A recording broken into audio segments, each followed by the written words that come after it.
우리 이기선 집사님 하나 앞에 헌당 예물 드리셨습니다. 느헤미야가 이 예루살렘의 성벽이 무너졌다는 이 소식을 듣고 통곡하고 금식하면서 그가 기도한 후에 아닥사스다 왕을 만나게 되죠. 그때 아닥사스다 왕이 느헤미야에게 묻습니다. 너의 근심의 원인이 무엇이냐? 이렇게 물을 때에 그는 예루살렘 성벽이 회파됐다라고 말하지 않고 내 열조, 내 조상들이 묻혀 있는 그 땅, 바로 예루살렘 성벽이 회파되어서 아무나 그것을 출입하기 때문에 그 조상들의 이 묘에 대해서 이제 이야기를 하죠. 그때 아닥사스다 왕이 느헤미야의 그 소원을 듣고 너의 고국으로 돌아가라고 말하면서 그를 이제 이 총리로 세워서 보내는 것을 우리가 1장과 2장을 통해서 우리가 알 수 있게 되는 것이죠. 그리고 나서 이 느헤미야가 이 예루살렘 성벽을 재건하는데 이 전무후무하게 누구도 생각하지 못했던 52일 만에 성벽을 완성시키는 것을 우리가 볼 수 있게 되는 것이죠. 그러니까 8장과 9장에서 보면 이 성벽을 재건한 후에 곧바로 시작된 것이 영적 재건이다라고 우리가 볼 수 있는데, 이 영적 재건은 느헤미야가 주도적으로 한 것이 아니라 학사 에스라를 통해서 말씀을 강론하고 말씀을 읽을 때 이 이스라엘 백성들이 다 같이 그 말씀을 들을 때 일어서서 하나님의 그 말씀을 경청했다, 그렇게 말하고 있죠. 다시 말하면 오랜만에 하나님의 말씀이 들려질 때 그들이 깨닫고 각성하고 회개하는 이런, 어떻게 보면 영적 이 부흥, 영적 각성의 역사가 8장과 9장에서 일어났다는 것이죠. 그래서 10장과 12장에 보면 말씀은 무엇이냐면 성전을 이제는 하나님 앞에 봉헌하는 그런 이 예배와 이 그 내용들을 우리가 볼 수 있게 된 것이죠. 그러면 13장은 어떤 내용인가? 지금까지 느헤미야 1장부터 12장까지 말씀되었던 것에 대해서 다시 한번 그것을 이론이 아니라, 지식이 아니라 이 삶으로 실천하고 이 적용하는 것을 지금 말하고 있는데, 첫 번째는 이 영적 삶을 이 결단하게 하고, 두 번째는 이 안식일과 예배를 이 결단하게 하고, 세 번째는 이 가정과 거룩한 삶을 살기로 결단하는 것을 우리가 볼 수 있게 되는 것이죠. 그래서 이 세 가지를 회복하고 나서 우리가 비전을 바라볼 때 하나님 안에서 주신 그 꿈과 비전을 완성시키시는 그 사신 하나님, 전능하신 하나님과 함께 동행하는 것과 그 삶이 얼마나 기름 부은 삶인지를 삶의 현장 가운데 경험하게 되는 줄로 믿습니다. 다시 말하면 진정한 회복은 개혁에서부터 시작이 된다는 것이죠. 이 개혁은 무엇이냐? 그 시대와 문화와 상황을 뛰어넘어서 항상 말씀 앞으로 돌아가는 것이죠. 여러분, 우리가 예수 믿고 구원받아서 하나님의 자녀가 되는 것은 무엇입니까? 창세기 3장, 이 에덴에서 하나님과 동행하는 이 원리로 돌아가는, 이 회복되는, 그래서 우리가 하나님과 함께 교제할 수 있고 교통할 수 있고 아버지의 마음과 뜻을 읽을 수 있는 이런 것들이 말씀을 통해서 우리에게 다가오지 않습니까? 근데 예수 믿지 않는 사람들 안에는 이 성령이 임하지 않았기 때문에 이 계시록 기록된 말씀들이 이해가 되지 않고, 그분들은 설교를 들어도 그게 무슨 뜻인지, 왜 저런 말씀을 하고 있는지 이게 잘 이해가 되지 않는다는 것이죠. 그런데 우리가 예수 믿고 구원받아 성령이 내 안에 임하시면 이 계시록 기록된 말씀 앞에 우리가 머물러 있고 말씀을 묵상하고 기도를 통해서 이 말씀이 풀어지는 것을 알게 되는 것이고, 때로는 이 설교를 통해서 하나님의 말씀이 내 신비에 새겨지는 것들을 우리가 경험하게 되는 것이죠. 때로는 이것이 충격적인 것이 될 수 있는 것이고, 내가 과거에 전혀 알지 못했던 내 자신을 발견하는 이런 기회가 되어지는 것 아니겠습니까? 근데 본문 1절에 보니까 그때에 이 모세를 통해서 주신 이 율법을 읽을 때 이 모압과 암몬 자손은 영원히 하나님의 회중에 들어올 수 없다, 이런 내용의 말씀인 거예요. 근데 왜 그런가? 그것은 신명기 23장 3절로 6절인데 오늘 본문에 보면은 그 2절에서 이 말씀이 나오는 것이죠. 이스라엘 백성들이 출애굽했을 때 사실은 그들에게 물과 이 떡으로 그들을 이렇게 맞이해야 되는데 그렇게 하지 않았다는 것이죠. 메소포타미아의 이 부올 사람 이 발람에게 뇌물을 주고 이스라엘 백성들을 저주해달라고 말을 해요. 근데 사실 발람은 하나님의 음성을 듣는 사람이었고 그가 처음에 하나님 앞에 기도할 때 하나님 가지 말라고 말씀하셨는데도 불구하고 자꾸 뇌물이 커지다 보니까 이 마음이 동한 것이죠. 그래서 그곳에 갔을 때 발락이 발람에게 이스라엘 백성들을 저주해달라고 말을 하죠. 근데 사실 이 발람은 여호와의 음성을 들었기 때문에 저주는 하지 않지만 아주 간사하게 이 묘책을 쓰는 것을 우리가 봅니다. 그래서 이스라엘 백성들을 이 타락하게 만드는 결과를 가져오는데 오늘 본문에 보면 그들의 저주를 하나님께서 오히려 역으로 복을 주셨다. 복으로 바꾸셨다. 이렇게 말씀하고 있지 않습니까?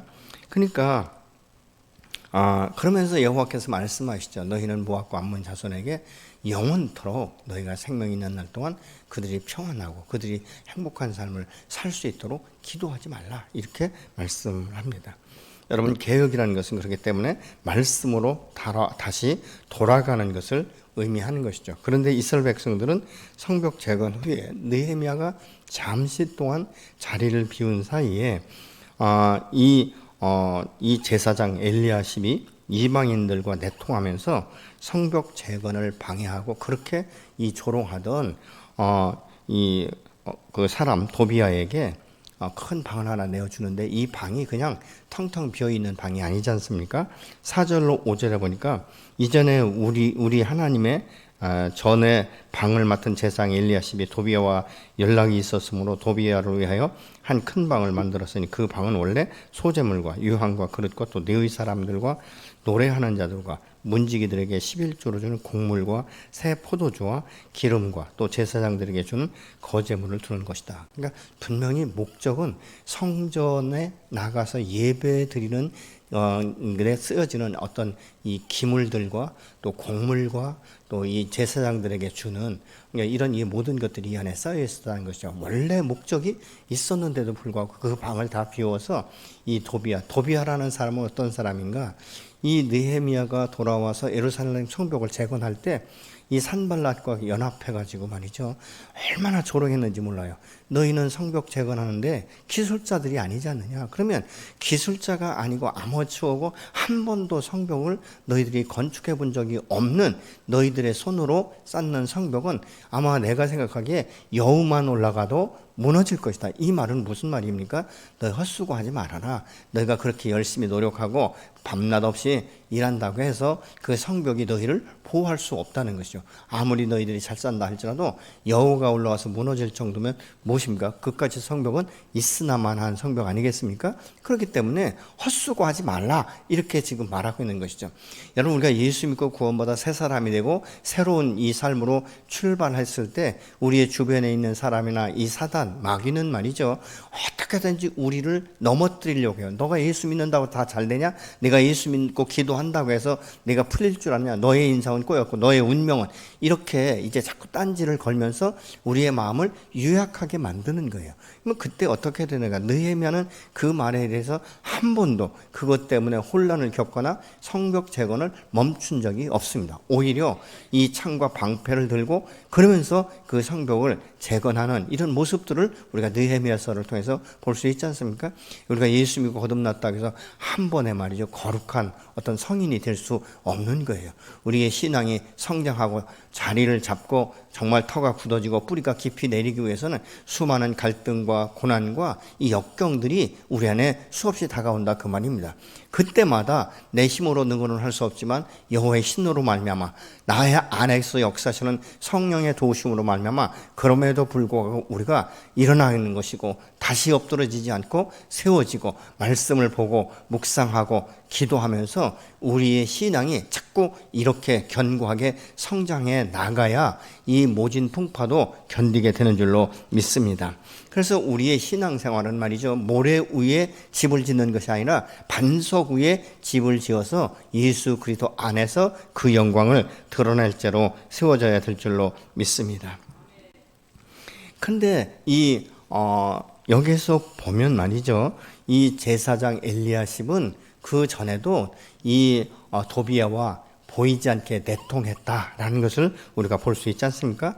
그래서 이 친분 관계를 통해서 느헤미야가 없는 사이에 그곳에 들어온 것이죠. 그러니까 그 방을 목적대로 사용하지 않고 잘못된 이 자기의 생각대로 그 방을 내어주는데, 사실은 그 방을 내어주는 것이 문제가 아니에요. 그 안에 도비아가 들어왔을 때 얼마나 많은 이 영적인 영향력을 주면서 예배의 자리에 나갈 때 방해물을 갖게 하는가라는 것들을 우리가 생각해 볼 수 있는 것이에요. 사실 우리가 이 어둠이 우리 안에 들어오는 것은요, 한 번에 확 이렇게 밀려 들어오는 것이 아니에요. 나도 모르게 마치 낙타가 이 사막에서 막 이 바람이 몰아칠 때 주인한테 이야기하잖아요. 내 코만 좀 그 막사 안에 넣게 해달라고. 근데 나중에는 어떻습니까? 지가 그 막사 다 차지하고 주인 내쫓아버리지 않습니까? 이와 같이 우리가 영적으로 어둠의 것들을 한번 바뀌기 시작하면 처음은 미약하지만 차츰차츰 나도 모르게 내 안에 내 마음을 장악하기 시작하고 내 삶을 조정하기 시작하는 결과를 가져오게 된다는 것이죠. 그렇기 때문에 이 신앙생활의 위기가 언제인지 우리가 생각해 봐야 되는 것이죠. 언제인지 아십니까? 이만하면 괜찮다. 나 이 정도면 그래도 신앙생활 제대로 하는 거예요. 나 예배 잘 드리고 있고 기도하고 있고, 이런 방심한 틈을 타서 이 어둠의 것들이 들어오기 시작한다는 것이죠. 그러다 보면 말씀을 읽는 것과 묵상하는 것과 이 기도하는 시간을 자꾸 나도 모르게 느슨하게 만들어버리고 나중엔 게을러지고 나태해지고, 오늘 못하면 내일 하면 되지, 내일 못하면 모레 하면 되지, 계속 미루다가 보면 나중에는 뭐 기도하지 않아도 말씀 보지 않아도 내가 우리 가정 가운데 풍파가 없고 내가 육체에 건강하고, 이제 이런 것들로 인해서 안심하는 이런 그 경우를 우리가 보지 않습니까? 여러분, 삼손이 드릴라를 만났을 때 처음에 자기가 나실인 것을 이야기하면서 그 힘의 그 비밀을 이야기하지 않습니다. 그 드릴라가 이야기할 때 처음엔 농담 삼아서 받아내지 않습니까? 그러면서 그 진실을 이야기하지 않습니다. 그런데 나중에는 정말 당신이 나를 사랑하는가, 이 사랑이라는 이 말을 가지고 계속적으로 삼손 앞에 다가오니까 나중에는 이 삼손이 그 사랑이라는 이것을 견디지 못해서 결국 나실인의 비밀을 이야기하고 그 머리에 삭도를 대고 힘이 빠졌는데도 불구하고 그가 내가 이전과 같이 떨치리라. 자기는 이전과 같이 힘이 있는 줄 알았다는 것이죠. 능력이 있는 줄 알았어요. 그런데 무엇입니까? 그 근원이 사라지면서부터 아무것도 아닌 이 무기력한 신세로 전락하는 것을 우리가 볼 수 있지 않습니까? 여러분, 우리의 신앙생활은요, 그렇기 때문에 긴장을 풀면 안 되는 것이죠. 늘 깨어 있어야 될 줄로 믿습니다. 우리가 믿음이 있을 때는요, 이 순종한다라고 참 말하기가 쉽습니다. 그래서 우리가 순종하면 내 것을 포기하고 싫지만 어쩔 수 없이 복종하는 것, 이것이 바로 순종이다라고 생각하는데 아니에요. 이 순종의 원의 의미를 보면요, 구약은 이 샤마라는 말인데 듣다, 경청하다, 주의를 기울인다, 이런 의미를 가지고 있어요. 근데 신약에서 보면요, 이 골로새서나 이런 곳에 보면 히파코라는 말인데 듣다, 대답한다, 열다, 이런 의미를 가지고 있어요. 다시 말하면 순종은 내가 하나님의 음성을 잘 듣고 그것이 내가 이해가 되고 내가 자원하는 마음으로 순종할 때 그것이 바로 순종이다, 이 말입니다. 어거지 춘향처럼 그렇게 하면 자유도 없고 기쁨도 없어요. 나도 자유도 없고 기쁨도 없지만 하나님 또한 그것이 영광이 되지 않고 하나님이 기뻐하시는 일이 아닌 것입니다. 그렇기 때문에 우리가 순종은 자원하는 마음으로, 기쁨으로. 여러분, 사람이 이 벙어리가 되어버리면 귀가 막혀요. 같이 갑니다. 그래서 요즘에는 뭐 옛날에는 그래서 벙어리하고 이야기하려고 막 몸짓 막 이런 거 했는데 옛날에 수화라는 것이 없었어요. 근데 요즘에는 이 수화를 통해서, 그렇지 않습니까?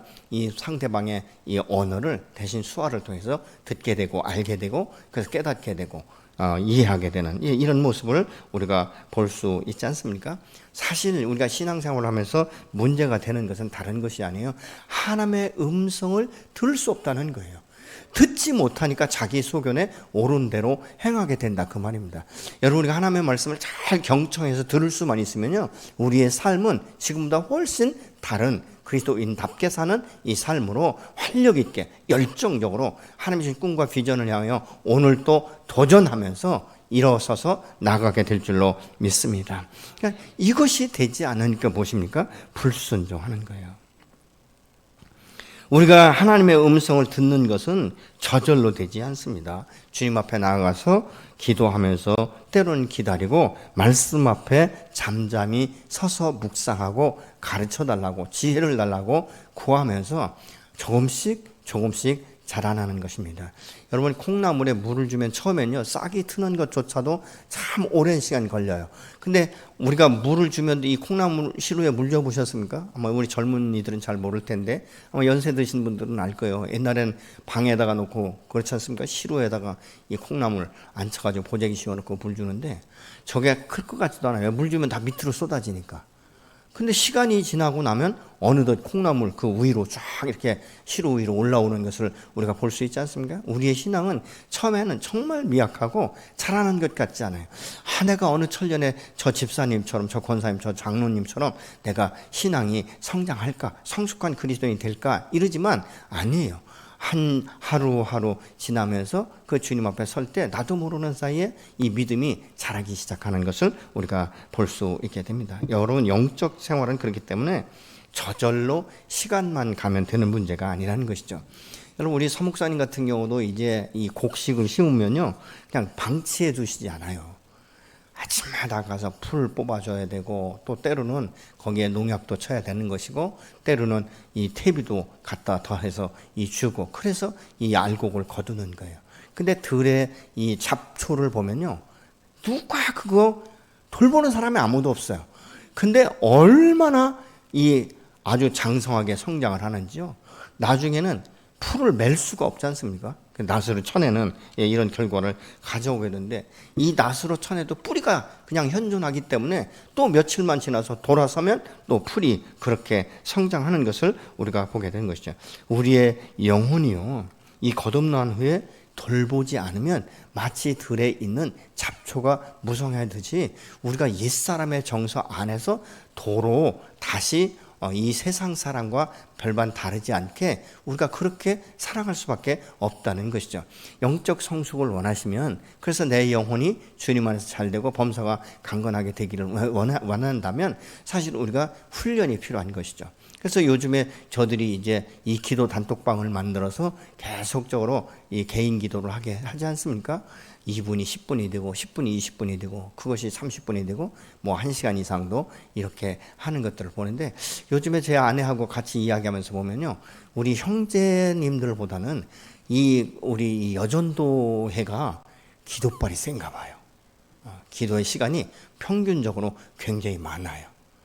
그래서 우리 형제님들도 지금 여전히 분발하면서 처음보다는 많이 이렇게 주님 앞에 서는 이런 모습을 보는데 전에 주일날도 제가 말씀드렸지만 올해 안에는 적어도 누구든지 30분 이상 뭐 하시는 분들은 1시간 이상 기도하는 것은 그냥 너끈히 할 수 있겠다 이런 생각을 합니다. 왜냐하면 매일 빠지지 않고 한다면 말이죠. 그래서 지금 이 엘리야십도 도비아나 산발랏이 성벽 재건할 때 이 마가스에서 방해한 장본인 것을 모르지 않았어요. 알았다는 거예요. 그러면 갑자기 이 도비아를 알았는가? 아니라는 것이죠. 그 전부터 보이지 않게 내통했다는 것이죠. 이 끈을 놓지 않았다는 것입니다. 그러니까 이 느헤미야가 이곳에 없는 그때에 곧바로 도비아의 요구에 응하는 것을 우리가 볼 수 있지 않습니까? 그것은 사실은 큰 문제로 생각하지 않았을지도 몰라요. 아니 뭐 여기에 많은 방이 있는데 그까지 방 하나 내준다고 무슨 문제가 있는가? 아마 단순하게 생각했을지도 모릅니다. 근데 깊이 생각해 보면 이 도비아는 이방인이었고 성벽 재건을 방해한 장본인이었다는 것이죠. 그렇다면 이 예배에 드릴 수 있는 어떤 제물이라든가 이런 것들을 쌓아놓은 그 방을 차지하고 있을 때 예배가 자유롭게 진행될 수 있었겠는가? 자꾸 자기의 세간살이를 그곳에 넣어놓고서 이 자기의 영역을 확장해 나가지 않았겠어요? 뭘 가지러 갈 때마다 부담스럽고 말이죠. 그러니까 예배를 자유롭게 드릴 수 없다 그 말입니다. 다시 말하면 우리가 이렇게 생각할 수 있어요. 엘리야십은 내 자신이며 도비아는 세상이라는 것이죠. 내가 주님 앞에 예배자로 설 수도 있지만 때로는 내 마음이 세상에 빼앗길 수 있고 세상을 향하여 나갈 수 있다는 것이죠. 그렇기 때문에 무엇 낱말을 하는 건 쉽지만 내 삶의 형태가 어떤가, 나는 지금 믿음 안에 굳건히 서기 위해서 늘 깨어 있는가, 그리고 하나님과 교통하고 있고 하나님의 음성을 듣는가. 아마 어떤 교회는 그렇게 이야기해요. 하나님의 음성을 듣는다고 하면 그거 잘못된 이야기다, 이렇게 말씀하시는 분들도 있더라고요, 목회자들 중에서. 그런데 여러분, 기도를 하고 말씀을 묵상하는 분들은 대부분 초교파적으로 하나님의 음성을 듣습니다. 그래서 하나님의 말씀, 때로는 감동으로 오기도 하지만 기록된 말씀을 통해서 우리가 오기도, 기도할 때 하나님께서 세미한 음성으로 말씀하실 때도 있지 않겠습니까? 내 몸은 여러분 세상에 이전에, 예수 믿기 전에 그런 몸이 아니에요. 우리는 예수 믿고 거듭난 사람은 하나님의 성전인 줄로 믿습니다. 하나님의 성전은 거룩함이 있어야 되죠. 성결함이 있어야 되는 것이에요. 고린도서 3장 16절로 17절의 말씀을 보시겠습니다. 너희는 너희가 하나님의 성전인 것과 하나님의 성령이 너희 안에 계시는 것을 알지 못하느냐. 누구든지 하나님의 성전을 더럽히면 하나님이 그 사람을 멸하시리라. 하나님의 성전은 거룩하니 너희도 그러하다. 이 말은 무슨 말이에요? 하나님의 성전은 거룩하니 너희도 거룩하라. 지금 이렇게 말씀하고 있는 것 아니겠습니까? 성전이 더럽혀지면 문제가 생기기 시작한다는 것이죠. 그래서 믿음의 사람에게는 뭐가 필요하냐? 분별력이 필요한 거예요. 7절에 보니까 느헤미야가 예루살렘에 돌아와서야 엘리야십이 도비야로 해서 방을 내줬는데 그 방의 용도와 맞지 않게 지금 도비야가 사용한다는 것을 알게 되어서 느헤미야 딱 한마디로 결정합니다. 악하다.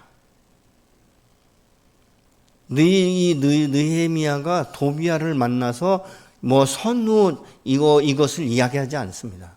악한 걸로 보는 거예요. 그러면서 그곳에 도착하면서부터 느헤미야가 쓰던 방 안에 이 지저분한 것들, 도비야가 쓰던 이 모든 세간사를 다 밖으로 내던졌다라고 말하고 있죠. 왜냐하면 성전을 정결케 하기 위해서는 먼저 안에 있는 이 오물들, 이 쓰레기들, 이 잘못된 것들, 가증한 것들, 이런 것들을 내어놔야 될 줄로 믿습니다. 그러면서 그것을 정결케 하고 원래 목적대로 그곳에 이제 이 하나님의 전의 그릇들과 소재물과 유향을 다시 그곳 가운데 들여놓지 않습니까? 이게 개혁이에요. 이게 변화예요. 우리가 예수 믿고 거듭난 사람은 그렇기 때문에 옛사람의 정서가 아니라 하나님의 창조의 원리대로 회복되어서 우리가 주님과 교제하고 그 음성을 들으면서 하나님의 형상으로 변화되는 역사가 일어나가야 될 줄로 믿습니다. 여러분, 분리가 죄로부터 자신을 구별하는 일이라면 정결은 부정한 나를 하나님의 은혜로 깨끗하게 해서 하나님의 형상을 닮아가게 하는 것인 줄로 믿습니다. 여러분, 분리가 없애는 것이라면 정결은 무엇입니까? 다시 채우는 거예요.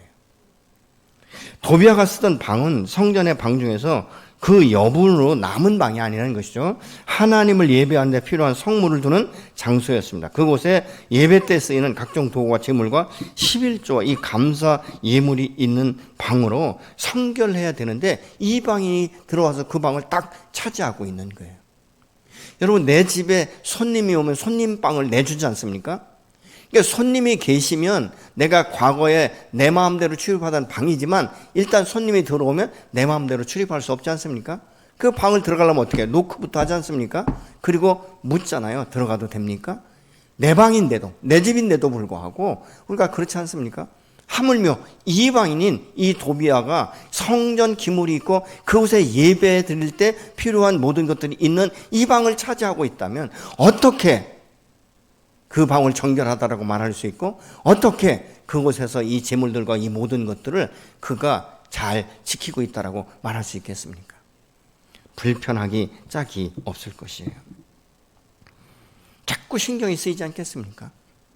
그래서 느헤미야는 그 방을 정결하게 하고 그 방을 원래 목적대로 회복시킨 것입니다. 혹시 우리 안에 이 도비야가 들어있다면 이 밤에 우리가 주님 앞에 회개하고 몰아내면서 주의 보혈로 정결케 되는 우리의 성전을 다시 새롭게 하는 이 밤이 되기를 예수님으로 축원합니다. 영적 회복은요, 이 생각만으로 되지 않아요. 결단만으로도 되지 않습니다. 여러분, 수없이 결단 안 해보셨습니까? 내가 내일부터는 하루에 성경 10장씩 읽고, 내가 기도를 뭐 10분, 30분 나름대로 그 계획을 다 합니다. 그렇게 하기로 결정을 해요. 오늘 밤에 평안히 자고 내일부터 시작하자. 근데 이것이 그대로 되냐 말이죠. 그러니까 이것을 하기 위해서는 어떻습니까? 때로는 내 몸을 쳐서 바울처럼 복종시켜야 된다라고 말하고 있잖아요. 내 육체는요, 편안한 것을 요구해요. 항상 보면 그렇지 않습니까? 기도할 때도 다리 뻗고 기도하고 싶고, 그렇잖아요. 성경 읽을 때도 배 깔고 누워서 성경 읽고 싶고, 피곤한 날은 그렇지 않아요? 지난번에 제가 성경을 읽는데 제 아내가 와서 여보 그냥 주무세요 하더라고요. 그래서 왜? 그랬더니 제가 성경 보면 코 골고 있더래요. 육체가 피곤하니까. 이제 그런 일들이 일어날 수 있다는 거예요. 그러면 우리가 어떻게 되는가? 우리가 하나님 앞에 서기 위해서는 내가 활동을 조금 줄일 수 있으면 줄여서라도 집중할 수 있는, 그러니까 행함이 없는 믿음은 죽은 것이라고 말하고 있지 않습니까? 아무리 생각하고 아무리 결단해도 행동으로 옮겨지지 않으면 그건 그냥 사상누각에 불과한 것 아니겠습니까? 그래서 수십 년을 교회 다녀도 변화하지 않는 분들이 있다 그 말입니다. 그분들이 처음부터 변화를 생각하지 않지는 않았을 거예요. 저는 그렇게 생각해요. 처음엔 말씀도 새롭고 구원의 그 은혜, 구원의 감격, 이 첫사랑이 있었기 때문에 열정도 있었고, 예배도 말이죠, 주일 뭐 수요 기도회, 금요 기도회 다 참석하시면서 은혜 받은 날도 있었을 거예요. 근데 어느 순간부터인가 나도 모르게 자꾸 이게 힘들어지고 육체가 피곤하고 뭐 나른하고 이러다 보니까 이렇게 저렇게 핑계대고 합리화시키다 보니까 여기까지 온 것이죠. 그 다음부터는 그냥 성경 보지도 않고 기도하지도 않고 그냥 주일날 말씀 한번 듣는 것으로 끝나고, 그러다 보니까 성장이 되지 않고, 뿐만 아니라 가장 슬픈 것이 뭔지 아십니까? 하나님 앞에 천군 침노하는 자의 것이라고 말씀하고 있잖아요.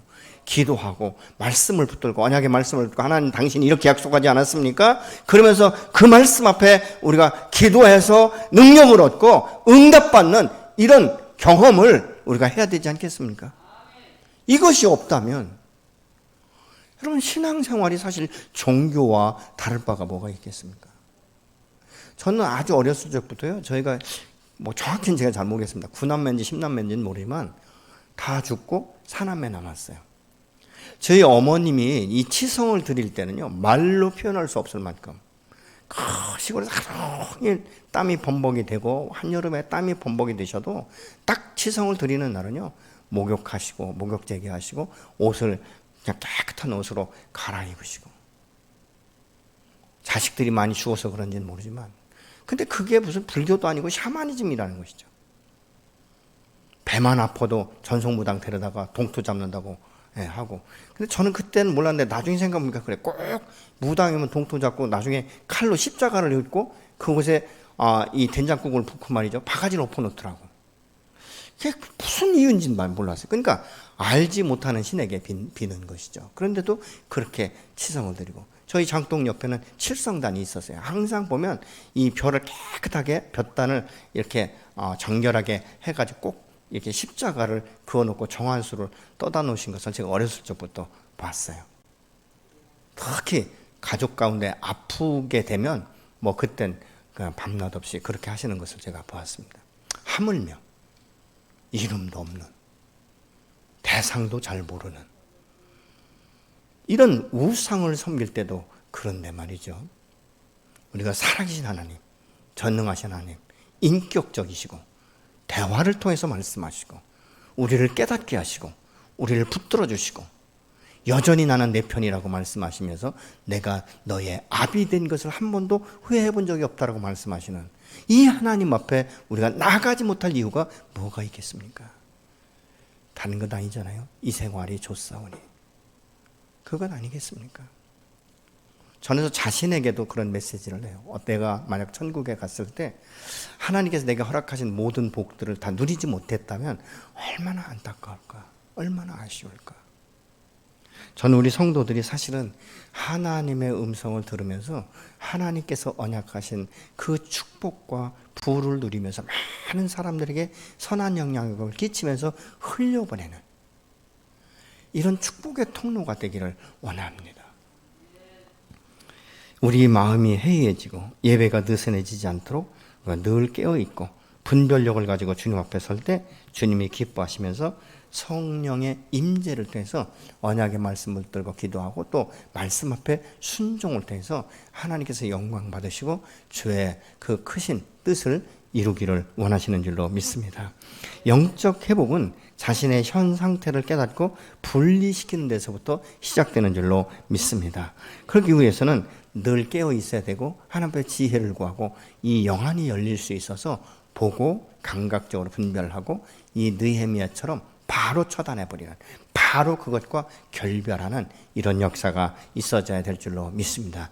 그럴 때 우리의 심령에 영적 부흥이 일어나기 시작하는 거죠. 대각성운동이 일어나기 시작하는 것이죠. 내가 주님 앞에 회개하면서 돌아서고 이제 주인 되심을 다시 인정하면서 우리가 주 앞에 나가는 이런 역사가 있어지게 될 줄로 믿습니다.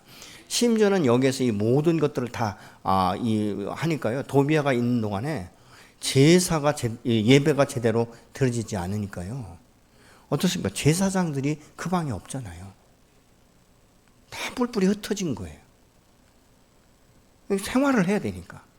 느헤미야가 와서 이 성전 안에 있는 이 방을 회복시키면서 이제 각 민장들을 막 꾸짖지 않습니까? 그러면서 다시 그곳에 이제 재물을 담는 이 모든 것들이 들어오게 하고 11조가 공물이 들어오기 시작하고 제사장들을 불러서 하나하나 세우면서 책임을 주는 것을 우리가 그 이후에 9절 이후에 알 수 있습니다. 그러니까 이것은 무엇입니까? 회복은 그냥 부분적인 것만 회복이 아니라 온전한 회복을 뜻하는 줄로 믿습니다. 저는 여러분들이 이런 삶을 통해서 여러분의 삶과 여러분의 가정과 이 나라의 땅과 민족과 믿음의 공동체가 개혁되는 이런 놀라운 역사가 일어나게 될 줄로 믿습니다.